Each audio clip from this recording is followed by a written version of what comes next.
வச்சு எப்படிங்க அடுப்பு எரியும்? இந்த மாதிரி கிச்சன் வேஸ்ட் எடுத்து இதுக்குள்ள போட்டுட்டு அடுப்பை பத்த வச்சிங்க அப்படின்னா சூப்பரா எரியும். ஒரு வாட்டி இன்ஸ்டால் பண்ணா போதும், அடுத்த 20 வருஷத்துக்கு உங்க வீட்டுக்கு தேவையான சமையல் எரிவாயு வந்து கிடைச்சிட்டே இருக்கும். அடுத்த 20 வருஷத்துக்கு தேவையான சமையல் எரிவாயு கிடைச்சிட்டே இருக்குமா?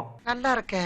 செக் பண்ணி பார்த்துருவோமா? இந்த மாதிரி கழிவுகள்ல இருந்து உருவாகக்கூடிய கேஸை பயோகேஸ் அப்படின்னு சொல்லி குறிப்பிடுவாங்க. அனைரோபிக் டைஜஷன் அப்படின்ற மெத்தட் மூலமா காற்று இல்லாத சூழல்ல உருவாகக்கூடிய பாக்டீரியாவை கொண்டு இந்த கேஸ் வந்து உருவாக்கப்படுது. ஆனால் இங்கே பிரச்சனை 20 வருஷத்துக்கு தேவையான கேஸை எடுத்துக்கலாம் அப்படின்னு சொல்கிறது தான்.